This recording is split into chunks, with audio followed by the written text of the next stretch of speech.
রাজধানী উন্নয়ন কর্তৃপক্ষকে বদলে দেয়া এবং সেবা প্রার্থীদের হয়রানি বন্ধের অঙ্গীকারে কাজ শুরু করেছেন নতুন চেয়ারম্যান মেজর জেনারেল অবসরপ্রাপ্ত সিদ্দিকুর রহমান সরকার।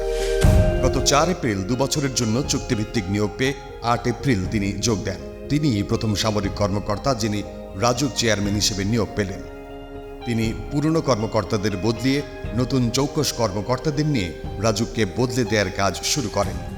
দৃঢ়তার সঙ্গে রাজুক চেয়ারম্যান জানালেন, রাজুকে তিনি একটি স্বচ্ছ জনবান্ধব প্রতিষ্ঠান হিসেবে গড়ে তোলার প্রয়াস চালিয়ে যাবেন।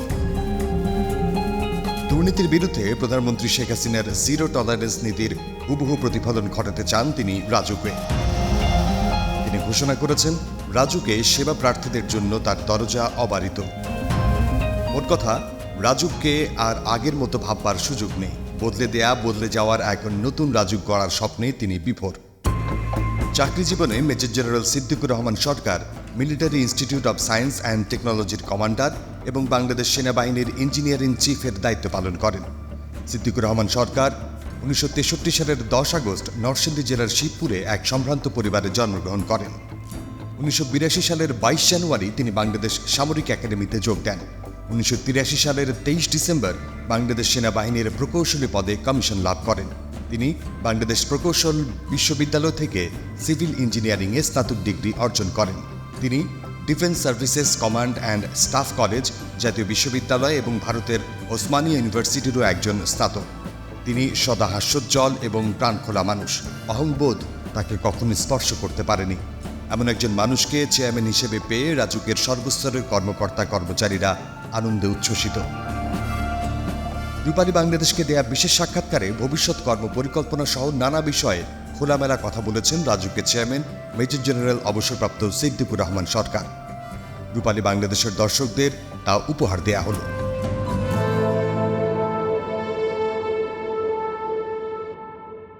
স্যার, আপনি কেমন আছেন স্যার? আলহামদুলিল্লাহ, আল্লাহ ভালো রেখেছেন।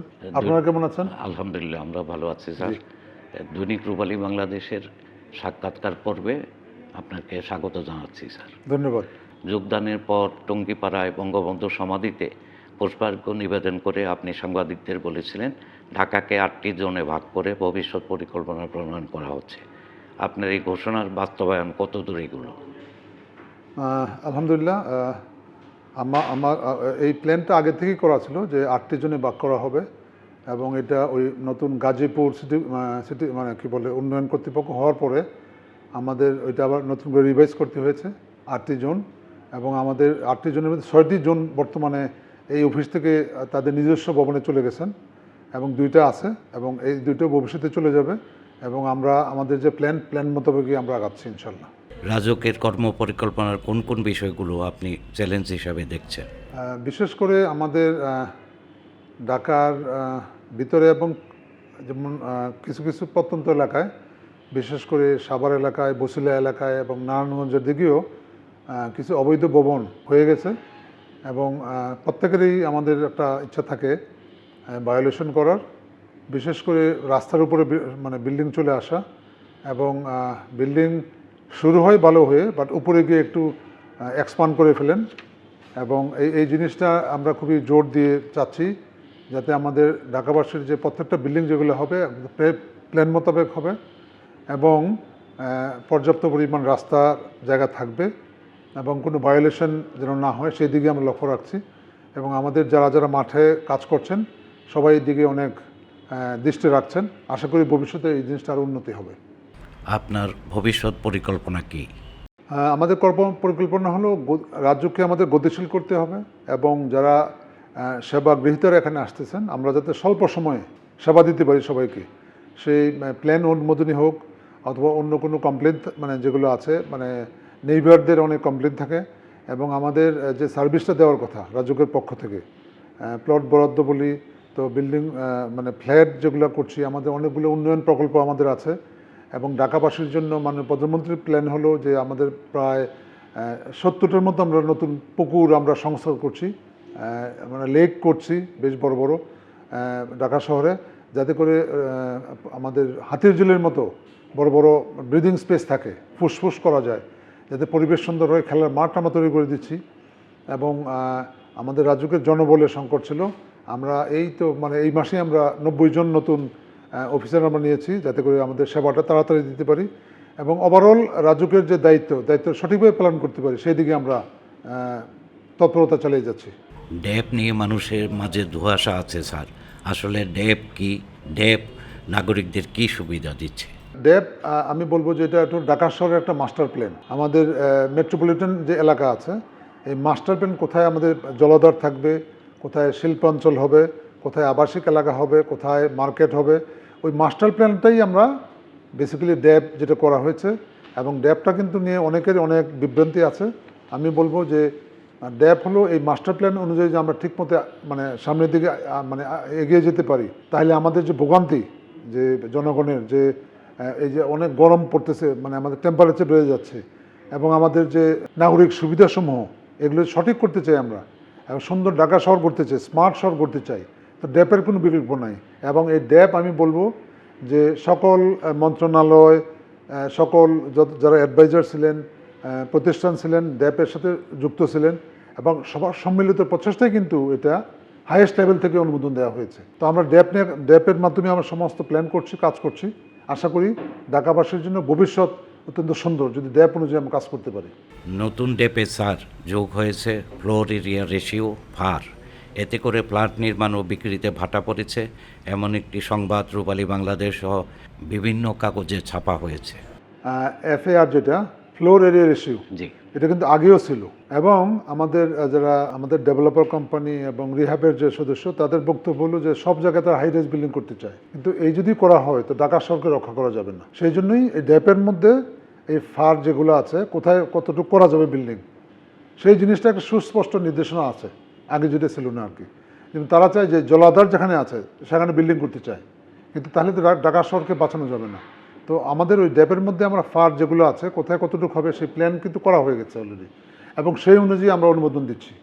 সেই জন্য আমি বলবো যে যারা এই বিষয়ে আসলে হয়তো মানে ড্যাপ সম্পর্কে তাদের পূর্ণ জ্ঞান নেই অথবা এখনো পড়েন নাই, আর তারা যদি এই বিষয়টা নিয়ে আসলেই বিশদভাবে পর্যালোচনা করেন, তাহলে ড্যাপের পক্ষে কথা বলার কথা। আমাদের উদ্দেশ্য একটাই, যে এখানে নাগরিক সুবিধা সম্মিলিত সুন্দর এবং স্মার্ট ঢাকা শহর গড়া, এবং সেই লক্ষ্যেই কিন্তু ড্যাপ তৈরি করা হয়েছে।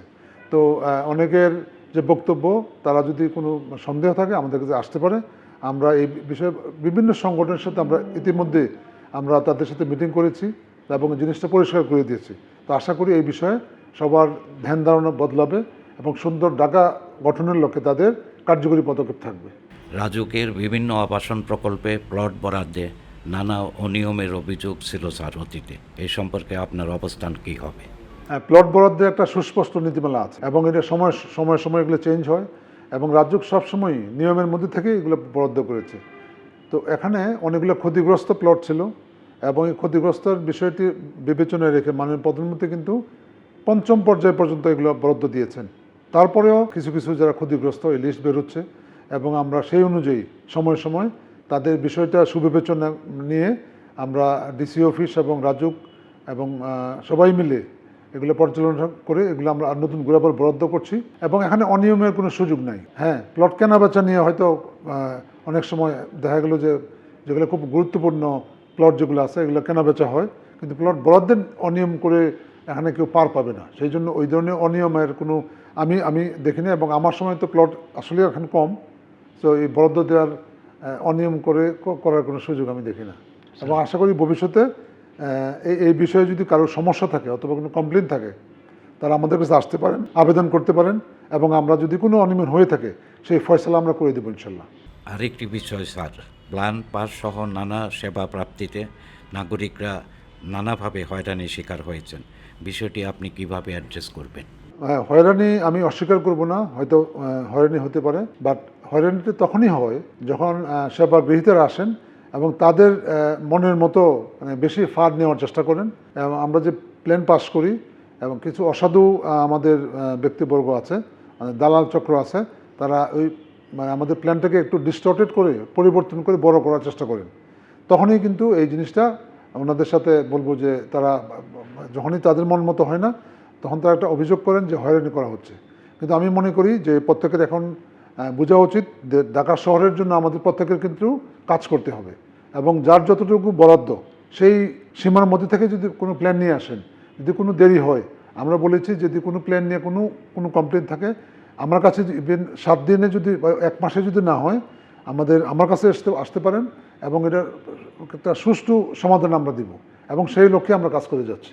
এখানে কি বলবো যে হয়রানি আগে যদি হয়ে থাকে সেই বিষয়ে আমার জানা নাই, কিন্তু আমি যতটুকু জানি যে বর্তমান সময়ে যদি কোনো হয়রানি হয়ে থাকে তারা মানে আমাদের মেম্বার সাহেবরা আছেন, আমাদের পরিচালক মহোদয় আছেন, সবাই কাজ করছে এটার জন্য সেই লক্ষ্যে, এবং সব যদি মানে ব্যর্থ হয় আমার অফিস পর্যন্ত তারা আসতে পারেন।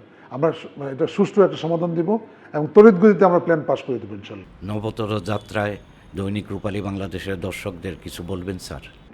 না, অত্যন্ত ভালো লাগছে যে বাংলাদেশে এখন অনেক মিডিয়া, অনেক টেলিভিশন এবং আপনারাও সেই লক্ষ্যে কাজ করে যাচ্ছেন। আমাদের সরকারের এবং বিভিন্ন সংস্কার তথ্যগুলো আপনারা সঠিকভাবে ঢাকাবাসীর কাছে, দেশবাসীর কাছে পৌঁছে দিচ্ছেন। আলহামদুলিল্লাহ, ইটস গুড, এবং আশা করি আপনাদের ভবিষ্যতে আরও ভালো কাজ করতে পারবেন এবং জনগণের চাহিদা অনুযায়ী কাজ করতে পারবেন। সেই লক্ষ্যে আমি দোয়া করি যেন আপনাদের কাজ আরও সুন্দর হয়, জনগণ গ্রহণ করে, এবং আপনাদের মঙ্গল কামনা করি আমি এবং উজ্জ্বল ভবিষ্যৎ কামনা করি। ধন্যবাদ। ধন্যবাদ স্যার।